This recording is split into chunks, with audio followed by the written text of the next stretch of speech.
உங்களுக்கோ உங்களுக்கு தெரிஞ்சவங்களுக்கோ இதே பிரச்சனைகளால மரணம் ஏற்படுமா அப்படிங்கிறத ஒரு கம்ப்யூட்டரையும் சில பல கோடிங்கை மட்டுமே வச்சு கண்டுபிடிச்சிட முடியுமா? உண்மைதாங்க, அதை அவங்க செஞ்சே காட்டியிருக்காங்க.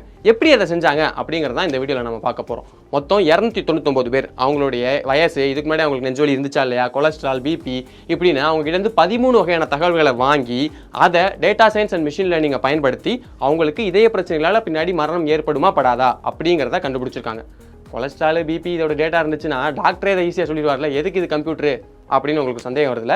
அதுக்கான பதிலுக்கு ஒரு சுலபமான எடுத்துக்காட்டை வச்சு பார்ப்போம். அதை நம்ம பார்க்கும்போதே எப்படி கம்ப்யூட்டரை பயன்படுத்தி மரணத்தை கணிச்சாங்க அப்படிங்கிறது நமக்கு புரியும். ஆனால் அதுக்கு முன்னாடி இந்த டேட்டா சயின்ஸை ஹாஸ்பிட்டல் மாதிரியான இடங்கள்ல மட்டும் இல்லை, சின்ன சின்ன பிஸ்னஸில் ஆரம்பித்து விண்வெளி ஆராய்ச்சி வரைக்குமே கூட அதை பயன்படுத்திட்டு இருக்காங்க. நம்மளுக்கு தெரிஞ்சும் தெரியாமலும் நம்மளை சுற்றியே நிறைய இடங்கள்ல இது பயன்பாட்டில் இருக்கிறதுனால தான் இந்த டேட்டா சயின்டிஸ்ட் மாதிரியான வேலைகளுக்கான தேவை ஒவ்வொரு நாளுமே அதிகமாயிட்டே போகுது. உங்களுக்கும் ஒரு வேலை டேட்டா சம்மந்தப்பட்ட வேலைகளில் சேரணும் அப்படின்னு விருப்பம் இருந்துச்சுன்னா அதுக்கு தான் ராஜலட்சுமி எட்வர்ஸ் இருக்காங்க.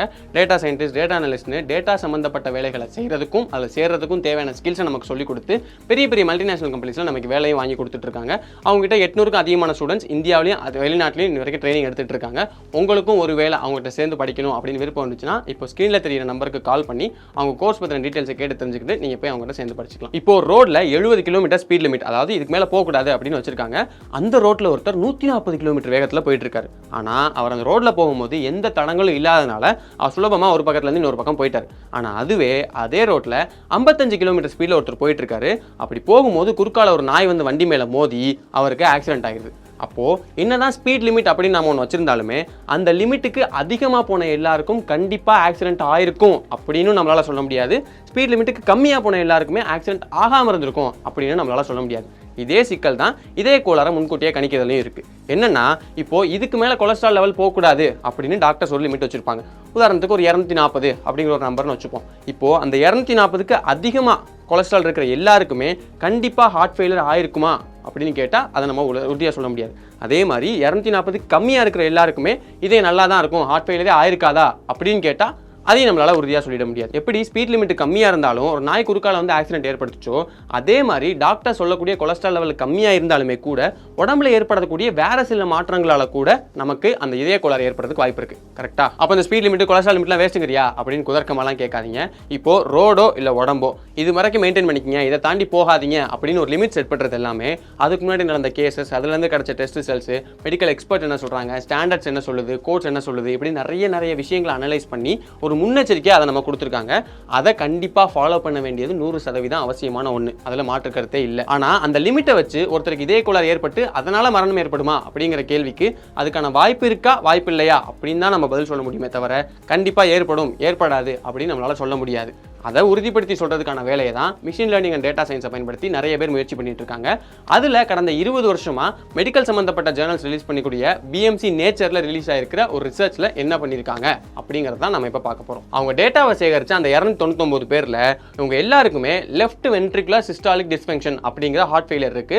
அவங்க கிட்ட தான் அவங்க 13 வகையான தகவலை எடுத்திருக்காங்க. எடுத்து அதை வேற டெஸ்ட் அண்ட் டெக்னிக்ஸ் பண்ணியிருக்காங்க. இதுல நம்ம எல்லா டெஸ்ட்டுமே நம்ம விரிவாக பார்க்க போறது இல்லை. ரேண்டம் ஃபாரஸ்ட் மெத்தட் அப்படிங்கிற ஒரு டெஸ்ட்டை பற்றி மட்டும் தான் நம்ம பார்க்க போறோம். இதுல என்ன பண்ணுவாங்கன்னா, அவங்க கிட்ட இருக்கிற டேட்டா எல்லாத்தையும் வச்சு தனித்தனியா ட்ரீஸா பிரிப்பாங்க. இப்போ ட்ரீஸ்னா என்னன்னா, ஒவ்வொரு ட்ரீக்கும் அவங்க கிட்ட இருக்கக்கூடிய டேட்டா செட் 299 இருக்கு அப்படின்னா ஒவ்வொரு ட்ரீக்கும் அவங்க ரன் பண்ணக்கூடிய ப்ரோக்ராமை பொறுத்து 299ல 5 இல்ல 10 அப்படின்னு எடுத்து ஒவ்வொரு ட்ரீக்கும் தனித்தனியா டேட்டா செட்டா பிரிச்சு கொடுத்துருவாங்க. அப்படி அவங்க கொடுக்கும்போது ரிப்பீட்டட் டேட்டாஸ் இருக்கிற மாதிரி, அதாவது ஒரு ட்ரீல கொடுத்த டேட்டால பாதியோ இல்ல கொஞ்சமோ அடுத்த ட்ரீலையும் இருக்கிற மாதிரி கலந்து தான் அவங்க கொடுப்பாங்க. இது ஏன்னா அந்த 13 டேட்டா சொன்னோம்ல, அதுல ஒரு டேட்டா இப்போ அந்த டேட்டாவை கொடுத்தவங்க உயிரோட இருக்காங்களா இல்லையா அப்படிங்கிறது தான். அந்த 299 பேர்ல 96 பேர் அந்த டேட்டாவை கொடுத்த அடுத்த 130 நாளுக்குள்ள இறந்து போயிருக்காங்க. அப்போ அதுக்கப்புறம் அந்த ட்ரீஸ் அவங்க ஃபார்ம் பண்ணும்போது என்ன பண்ணுவாங்கன்னா, இப்போ ஒவ்வொரு ட்ரீக்குள்ளேயுமே உயிரோட இருக்கிறவங்களோட டேட்டா, உயிரோட இல்லாதவங்களோட டேட்டா ரெண்டுமே சேர்ந்து தான் அவங்க கொடுப்பாங்க. அப்பதான் அவங்க ரன் பண்ற கோட் என்ன பண்ண முடியும் அப்படின்னா, அந்த ப்ரோக்ராமால இப்போ உயிரோட இருக்கிறவங்களுக்குலாம் இது நடந்துகிட்டு இருக்கு, இறந்து போனவங்களுக்குலாம் என்ன நடந்திருக்கு அப்படின்னு செக் பண்ணணும். அப்போ ரெண்டுத்தையும் அனலைஸ் பண்ணி அப்பதான் அதனால ஒரு முடிவுக்கு வர முடியும். இப்படி ட்ரீஸ் ஃபார்ம் பண்ணும்போது கூட அவங்க எத்தனை வகையான ட்ரீஸ் வேணா ஃபார்ம் பண்ணுவாங்க, எத்தனை நம்பர்ஸ் வேணா ஃபார்ம் பண்ணுவாங்க, எல்லாமே அந்தந்த ப்ராஜெக்டை பொறுத்தும் அவங்க எந்த அளவுக்கு அக்யூரேசியோட ரிசல்ட்டை எதிர்பார்க்குறாங்க அப்படிங்கிறத பொறுத்து தான் மாறும். ஏன்னா ஏன்னா நிறைய ட்ரீஸ் ஃபார்ம் பண்ணும்போது நிறைய வேரியேஷன்ஸ் ட்ரை பண்ணும்போது தான் அவங்களுக்கு ஒரு அக்யூரேட்டான ரிசல்ட் கிடைக்கிறதுக்கான வாய்ப்பு அதிகமாகும். இது எப்படிங்கிறதுக்கு அந்த வண்டி எடுத்துக்காட்டியே வரும். இப்போ 140 கிலோமீட்டரில் போன ஒருத்தருக்கு ஆக்சிடென்ட் ஆகலை, 55 கிலோமீட்டரில் போன ஒருத்தருக்கு நாயால் ஆக்சிடென்ட் ஆயிடுச்சு. அப்போது இந்த 2 டேட்டா மட்டும்தான் ஒரு ட்ரீல இருக்குது அப்படிங்கிற பட்சத்தில் அந்த ட்ரீ நாய்க்கு குறுக்க வந்தால் மட்டும்தான் பிரச்சனை, 140 கிலோமீட்டர் பிரச்சனை இல்லை அப்படின்னு எடுத்துக்கிறதுக்கு வாய்ப்பு இருக்குது. அப்போது அந்த ப்ரோக்ராம்லையும் அந்த ட்ரீலையும் 140 கிலோமீட்டரில் போனாலே பிரச்சனை, அதாவது ஸ்பீட் லிமிட்டை தாண்டினாலே பிரச்சனை அப்படிங்கிற மாதிரியான டேட்டாவை நம்ம அதுக்கு போய் கொடுக்கணும். அது மட்டும் இல்லாமல் இப்போ 55 கிலோமீட்டரில் போன ஒருத்தருக்கு அடிபட்டு கீழே விழுந்துட்டாரு, கரெக்ட்.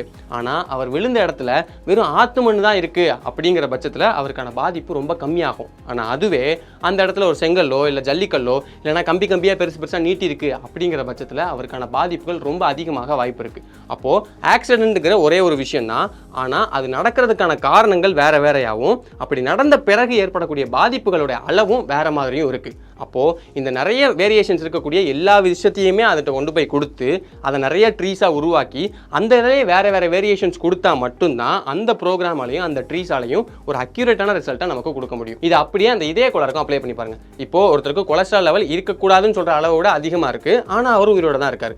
அதுவே கொலஸ்ட்ரால் லெவல் கம்மியாக இருந்தும் வேற ஒரு ரிசல்ட் அதிகமானதுனால ஒருத்தர் இறந்து போயிருக்காரு. இன்னொருத்தருக்கு என்ன ஆகுது அப்படின்னா கொலஸ்ட்ரால் லெவல் கம்மியாக தான் இருக்குது, ஆனால் வேற 2 ரிசல்ட் அதிகமாக போகாமல் லிமிட்டு கிட்ட வந்ததுனால அவர் இறந்து போயிருக்காரு.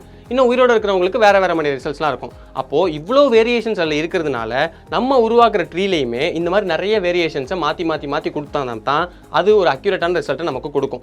அப்படி ஒவ்வொரு ட்ரீலேருந்தும் கிடைச்ச ரிசல்ட் எல்லாத்தையும் ஒன்றா சேர்த்து கடைசியாக அவங்க ஒரு ரிசல்ட்டை டெரைவ் பண்ணுவாங்க. இதில் அந்த ரேண்டம் ஃபாரஸ்ட் டெஸ்ட் மட்டும் இல்லாமல் Mann Whitney U test, Shapiro Wilk test, chi square test அப்படின்னு இந்த மாதிரி நிறைய டெஸ்ட் எல்லாம் பண்ணி தான் கடைசியாக அவங்க ரிசல்ட்டை டெரைவ் பண்ணியிருக்காங்க. அதில் அவங்க என்ன சொல்கிறாங்கன்னா, இந்த டேட்டா செட்டில் இப்போ உயிரோடு இருக்கிற பேஷண்ட்ஸ் இதே கோளாறால் தான் இறந்து போக போகிறாங்களா இல்லையா அப்படிங்கிறத எங்களால் முன்கூட்டியே கணிக்க முடியும் அப்படின்னு அவங்க சொல்கிறாங்க. அதுலேயும் மொத்த டேட்டா செட்டை வச்சுமே எங்களுக்கு தேவைப்படலை, அதில் குறிப்பாக அதோட serum creatine and injection fraction. இதில் சீரம் கிரியாட்டின்னா தசைகள்லேருந்து வந்து சேரக்கூடிய கழிவுகளோட அளவு ரத்தத்தில் எவ்வளோ இருக்குது அப்படிங்கிறது. இன்ஜெக்ஷன் ஃப்ராக்ஷன்னா ஒவ்வொரு தடவை நம்ம இதயம் சுருங்கி விரியும் போது அது சுருங்கும் போது எவ்வளவு ரத்தம் வெளியேறுது அப்படிங்கிற 2 விஷயத்தை மட்டுமே வச்சு இந்த கணிப்பை ஈஸியாக நடத்த முடியும் அப்படின்னு அவங்க சொல்கிறாங்க. அப்புறம் என்ன அவங்க சொல்கிறாங்கன்னா, எல்லாருக்கும் இதே அப்ளை பண்ணி எல்லாரையும் காப்பாற்ற வேண்டியதானே அப்படின்னு கேட்டிங்கன்னா அங்கே தான் ஒரு சின்ன சிக்கல் இருக்குது. என்னன்னா, நம்ம ஃபஸ்ட்டே பார்த்துருந்தோம், அதாவது இந்த ரிசர்ச்சை இவங்க மட்டுமே இல்லை இன்னும் நிறைய பேர் பண்ணியிருக்காங்க அப்படின்னு சொல்லிட்டு. அப்படி பண்ண எல்லாருமே சொல்லி முடிக்கக்கூடிய விஷயமா என்ன இருக்குது அப்படின்னா, இப்போ நமக்கு கிடைச்ச டேட்டா செட் வந்து 299 பேர். வேற ஒருத்தவங்களுக்குலாம் ஒரு சிலர்லாம் 1000 பேர் வச்சு டெஸ்ட் பண்ணியிருக்காங்க. அந்த மாதிரி நிறைய ரொம்ப கம்மியான அளவு டேட்டாவை மட்டுமே வச்சு தான் டெஸ்ட் பண்ணியிருக்காங்க. அது இன்னும் அதிக அளவில் நமக்கு கிடைக்குது அப்படிங்கிற பட்சத்தில் நமக்கான அக்யூரசி லெவல் இன்னும் ரொம்ப அதிகமாக போயிட்டே இருக்கும். அப்படி அதிகமாகும் போது தான் நம்ம ஒரு கட்டத்தில் அதை எல்லாருக்குமே அப்ளை பண்ண முடியும் அப்படின்னு அவங்க சொல்கிறாங்க. அது ஏங்கிறத நம்மளாலே புரிஞ்சுக்க முடியும். என்னன்னா, நம்ம ஃபஸ்ட்டே பார்த்தோம், அதாவது ஒரு விஷயம் நடக்குது அப்படின்னா அதை சுற்றி இருக்கக்கூடிய நிறைய விஷயங்கள் வேற மாதிரி நடத்தலாம், நடந்ததுக்கு அப்புறமும் பாதிப்புகள்ங்கிறது வேற மாதிரி இருக்கும் அப்படின்னு. இப்போ இந்த ஹார்ட் டிசீஸ், இந்த ஹார்ட் ஃபெயிலியருக்கு நம்ம எடுத்துக்கூடிய டேட்டாவோட அளவை பார்த்தோம்னா வெறும் 13 விதமான டேட்டாவை தான் நம்ம எடுத்திருக்கோம். அதுவும் ரொம்ப கம்மியான அளவு மக்களுடைய டேட்டா தான் எடுத்திருக்கோம். இது போக இன்னும் எடுக்க வேண்டிய டேட்டாக்கள் இன்னும் நிறையா இருக்குது. அதாவது ஒருத்தர் வந்து எந்த மாதிரியான நாட்டில் வாழ்றாரு, அவர் எந்த பகுதியில் இருக்கார், அந்த நாட்டில் ஒருத்தருடைய உணவு பழக்க வழக்கம் எந்த மாதிரி இருக்குது, அவர் செய்யக்கூடிய வேலை எந்த மாதிரி இருக்குது, வேலையில் ஸ்ட்ரெஸ் லெவல்ஸ் எந்த மாதிரி இருக்குது, எக்ஸசைஸ் பண்ணுவாரா பண்ண மாட்டாரா, உணவு பழக்க வழக்கம் எந்த மாதிரி இருக்குது, இப்படின்னு நிறைய விதமான டேட்டாவை நம்ம எடுக்கும்போது தான் அக்யூரசி லெவல் இன்னும் அதிகமாக போயிட்டே இருக்கும். அதாவது டேட்டா அதிகமாக ஆக அதோடைய அக்யூரசி லெவல் இன்னும் அதிகமாகிட்டே போகும். அப்படி அது அதிகமாகும் போது கண்டிப்பாக அதை எல்லாருக்குமே அப்ளை பண்ண முடியும் அப்படின்னு அவங்க சொல்கிறாங்க. மிஷின் லேர்னிங் அண்ட் டேட்டா சயின்ஸை பொறுத்த வரைக்கும் அது தொடர்ந்து அப்டேட் ஆகிட்டே இருக்கக்கூடிய ஒரு விஷயம் அப்படிங்கிறதுனால இந்த அக்யூரசி லெவல் இன்னுமே அதிகமாகி போகும் அப்படின்னு தான் எல்லாருமே எதிர்பார்க்குறாங்க. இப்படி தான் இந்த டேட்டா சயின்ஸ் நம்மளை சுற்றி இருக்கக்கூடிய நிறைய இடங்களில் நமக்கு தெரிஞ்சும் தெரியாமலும் பயன்படுத்தப்பட்டு இருக்கு. அதனால தான் ஒவ்வொரு நாளும் டேட்டா சயின்டிஸ்ட்களுக்கான தேவை அதிகமாகிட்டே இருக்குது. இப்போ நான் முன்னாடியே சொன்ன மாதிரி தான், உங்களுக்கு ஒரு வேலை டேட்டா சயின்ஸ் சம்மந்தப்பட்ட வேலைகளில் சேரணும் அப்படின்னு விருப்பம் இருந்துச்சுன்னா அதுக்கு தான் ராஜலட்சுமி எட்வர்ஸ் இருக்காங்க. டேட்டா சயின்டிஸ்ட், டேட்டா அனலிஸ்ட்னு டேட்டா சம்மந்தப்பட்ட வேலைகளை சேர்றதுக்கும் தேவையான ஸ்கில்ஸை நமக்கு சொல்லிக் கொடுத்து பெரிய பெரிய மல்டிநேஷனல் கம்பெனிஸில் வேலை வாங்கி கொடுத்துட்டு இருக்காங்க. இந்தியாவிலையும் வெளிநாட்டிலையும் அவங்க கிட்டத்தட்ட 800க்கும் அதிகமான ஸ்டூடெண்ட்ஸ் ட்ரைனிங் எடுத்துட்டு இருக்காங்க. உங்களுக்கு ஒரு வேலை அவங்ககிட்ட சேர்ந்து படிக்கணும் அப்படின்னு விருப்பம் வந்துச்சு அப்படின்னா இப்போ ஸ்க்ரீனில் தெரிய அந்த நம்பருக்கு கால் பண்ணி அவங்களோட கோர்ஸ் பற்றின டீட்டெயில்ஸ்லாம் கேட்டு தெரிஞ்சுக்கிட்டு அவங்களோட போய் நீங்கள் சேர்ந்து படிக்கலாம். இந்த ஹார்ட் ஃபெயிலியர்லேயே நம்ம நியூஸ்லாம் நிறைய விஷயம் பார்த்துருப்போம். அதாவது ஃபுட்டேஜ்லாம் நம்ம காமிச்சிருப்பாங்க. அதாவது நல்லா இருப்பாங்க, திடீர்னு அப்படி நெஞ்ச பிடிச்சி கீழே விழுந்துருவாங்க, பார்த்தோம்னா இறந்துட்டாங்க அப்படின்னு சொல்லிடுவாங்க, உடனே இறந்துருவாங்க அப்படின்னு சொல்லிடுவாங்க. என்னன்னு கேட்டோம்னா அது பேர் கார்டியாக் அரெஸ்டாமா. அதாவது ஹார்ட் அட்டாக் வேற, கார்டியாக் அரெஸ்ட் வேற அப்படின்னு 2 விதமான டேர்ம்ஸ் இருக்குது. ரெண்டுமே வேற மாதிரி வேலை செய்யுமாமா. அப்படி அவங்களுக்கு ஒருத்தர் கார்டியாக் அரெஸ்ட் வந்துருச்சு, அவங்க டக்குன்னு இந்த மாதிரி கீழே விழுகிறாங்க அப்படின்னா அவங்களுக்கு ஒரு சில ஃபர்ஸ்ட் எய்ட்லாம் பண்ணோம் அப்படின்னா அவங்களை காப்பாற்றுறதுக்கான வாய்ப்புகள் ரொம்பவே அதிகமாகுது. அந்த ஃபர்ஸ்ட் எய்ட் எப்படி பண்ணணும், ஹார்ட் அட்டாக்னா என்ன, கார்டியாக் அரெஸ்ட்னா என்ன அப்படிங்கிறத பற்றி நம்ம ஏற்கனவே டீட்டெயில்டான ஒரு வீடியோ நம்ம உயிர்மை எபிசோட்ஸில் நம்ம பண்ணியிருக்கோம். விருப்பம் இருக்கிறவங்க அதையும் கிளிக் பண்ணி பார்த்துருங்க.